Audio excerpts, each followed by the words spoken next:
Now, 10 Syrians related to Islamic State entered Thailand in October to target Russians. In a leaked document, Thai police say the information was passed by Russia's intelligence agency and urged heightened security in target areas that Russian authorities are concerned about. Well, for more on this, I'm joined by the international analyst Marco Vicenzino.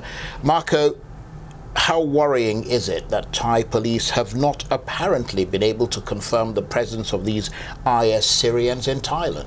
It's very concerning. Obviously, Thailand is one of the most touristed countries in the world. People from all nationalities, but particularly Russians. Russians, you can see, have go to Sharm el-Sheikh and Sinai, places like Dubai, Antalya, and Turkey.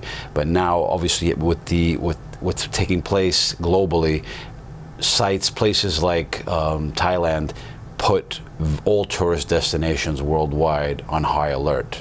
And if you look at Southeast Asia, terrorism is no stranger to Southeast Asia, but there was primarily in countries like Indonesia. You also saw in the southern Philippines. But if you look at the 2002 bombing, stands out particularly, a big tourist spot for Australians and other international travelers in Bali in 2002. To see something similar happen in another part of Southeast Asia, particularly a touristed one like Thailand, is something that should not be unexpected. Does this suggest the IS threat is expanding?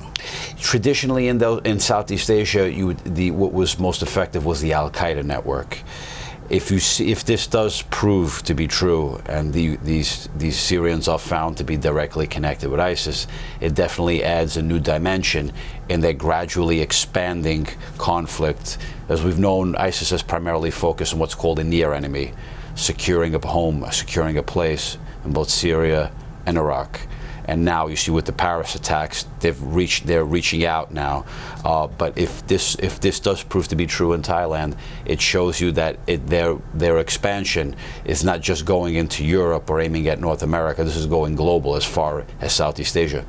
Meanwhile, action in Germany, they've agreed to take some action, which is pretty much a supportive role on the heels of the British, launching airstrikes against Syria. Is it your sense that Germany's action will ultimately be effective?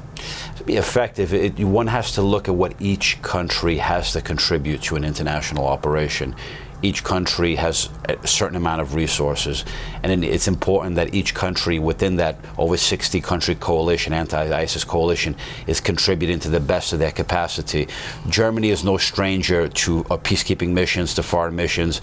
In the last 15 years, it's contributed enormously, whether it's in Kosovo and also in Afghanistan. It had a huge role in Afghanistan. It's not just that its military was present, but also was a counterterrorism element. So yes, it's important for Germany and other nations to participate within their limits. They must contribute the most amount possible.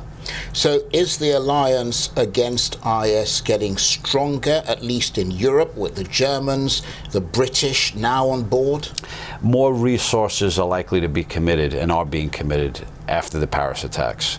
Once again, it hit at home, it hit within Europe. For many within Europe, whether it's the publics or policy leaders, ISIS was something that was contained to Syria and Iraq, but the reality of that threat came to the forefront with the Paris attacks.